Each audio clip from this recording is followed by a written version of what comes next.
देखिए, जो घटना घटी महाराष्ट्र में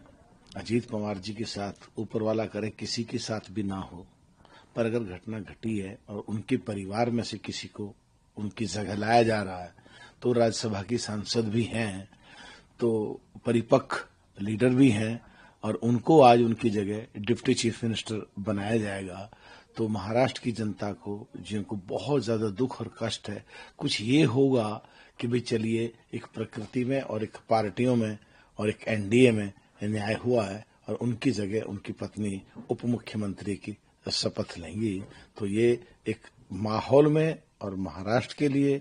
पार्टियों के लिए और एनडीए के लिए एक बहुत ही एक मरहम लगाने जैसी बात है। जो आने की बात हो रही है, खबर ये है कि फरवरी के बीच में ही दोनों पार्टियां एक साथ आ जाएंगी और हो सकता है सुप्रिया सुले, प्रफुल्ल पटेल या फिर सुनेत्रा पवार में से कोई एक पार्टी की कमान संभाले। देखिए, ये चर्चाएं और बातें तो उनके जीवित रहते हुए भी चल रही थी और कुछ म्युनिसिपल कॉरपोरेशन के चुनाव में एक ही जगह मिलकर भी और एक ही चिन्ह पे कई जगह लड़े भी थे और राजनीतिक संभावनाओं का खेल है। अगर वो इकट्ठे होकर के आएंगे और एनडीए और मजबूत होगा तो मेरे हिसाब से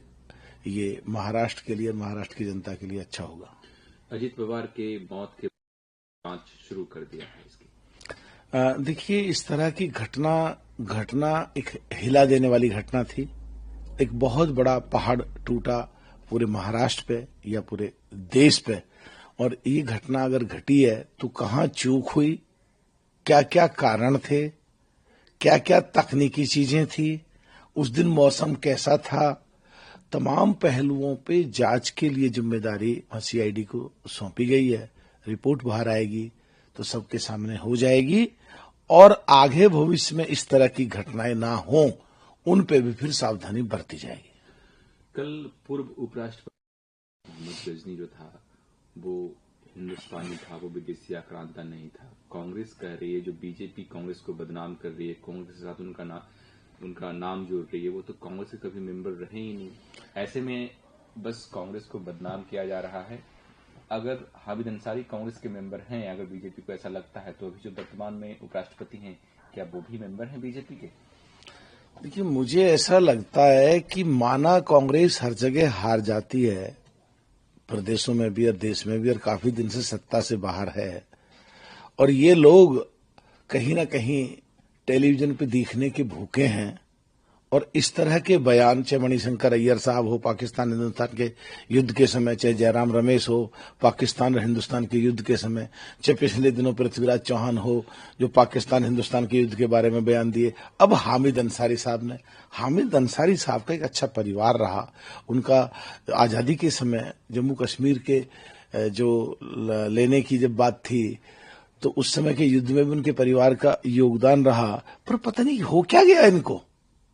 टेलीविजन पे दिखने के लिए कुछ भी बोल देंगे कि वो आक्रांता नहीं थे तो भाई क्या थे, आके प्रूफ दो, जनता को गुमराह मत करो। जहां तक बात है कांग्रेस की, कहती हैं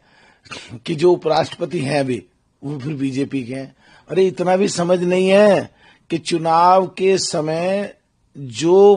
पार्टी का कैंडिडेट होता है वो उसका होता है और जो पद बनते ही वो किसी पार्टी का नहीं रहता, फिर वो देश का हो जाता है, और पद पे से उतरते ही फिर वो उसी पार्टी का हो जाता है जिस पार्टी ने बनाया है। तो कांग्रेस पल्लू झाड़ने की कोशिश ना करे और कांग्रेस इस बयान से उनके से भागे ना,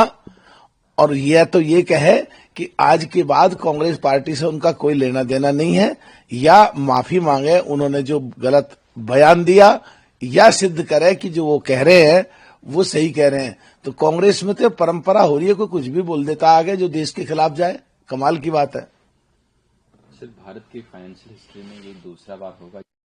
और कल फाइनेंस मिनिस्टर 2026-27 का बजट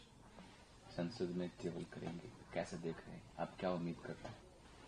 पूरे वर्ल्ड के पैमाने पे कोरोना के बाद जो दिमागों की हालत हो गई है, पूरे देश के और विदेश के सभी लोगों की, और पूरे विश्व के पटल पे जो आज के हालात हैं, आपस में सब लड़ रहे हैं एक दूसरे से, और जो टैरिफ वार में उलझे हुए हैं, ऐसे में हमारी जो जीडीपी है, ऐसे में हम जो 2025 में ही चौथी इकोनॉमी होगी वर्ल्ड की, जो 2004 से 2010-14 तक के तत्कालीन प्रधानमंत्री मनमोहन सिंह कह रहे थे 2040 तक हम चौथे नंबर पाएंगे, तो एकदम सुनहरा अवसर है। और देश में आज संडे के दिन भी पार्लियामेंट खुलेगी, बजट पेश करा जाएगा और देश की जनता और देश के खासकर किसान, पशुपालक, मछुआरे, तमाम लोगों का ध्यान रखा जाएगा। सर, यूपी में विधायक और मिनिस्टर्स एक ही पार्टी के हैं, अपने ही लोगों से वो भिड़ते दिखे दोनों, क्या बता पाएंगे इसके बारे में आप? देखिए, जो सो कॉल्ड इंडिया गठबंधन है और उसकी सबसे बड़ी पार्टी कांग्रेस और उसकी साथी पार्टियां बेसिकली जनता से ना दूर हो गई हैं, आकलन कर नहीं पाते हैं, विपक्ष की भूमिका निभा नहीं पाते हैं, तो इन्हें कुछ खबर तो मिलती नहीं है, झूठ सच अफवाह फैलाते हैं और कुछ भी बोल देंगे जिससे ना सुर्खी में आ जाए और टेलीविजन में दिख जाए, बस जनता तो इन्हें वोट देती नहीं है। और एक मिनिस्टर जा रहा है निकला हुआ रूट पे से, उसमें गांव पड़ता है कोई, और वहां का क्षेत्रीय विधायक है और उससे कुछ लोग वहां के जो जनहित के मुद्दे हैं वो उठाते हैं कि तुम कराते क्यों नहीं हो, और वो वहां उनको रोक करके बात कर रहे हैं आपस में और बातचीत चल रही है। और और ऐसी स्थिति में अगर दूसरे लोग कहते हैं कि रोक लिया, घेर लिया, क्या बकवास करते हैं, तो क्या वो ये चाहते हैं कि जनहित की बात ना करें, एक विधायक मंत्री से काम को ना बोले लोगों के सामने? अब विधायक ने अपनी बात रखी जनहित की और वो काम आगे बढ़े, तो ये तो एक सामान्य प्रक्रिया है। और अगर विपक्ष खत्म ही हो जाएगा तो आपस में दोनों बात भी करेंगे, खबरें भी आएंगी, इन्हें कुछ मिलेगा नहीं, तो ये तो झूठी अफवाहें कुछ का कुछ फैलाएंगे ही, जो फैलाते रहते हैं।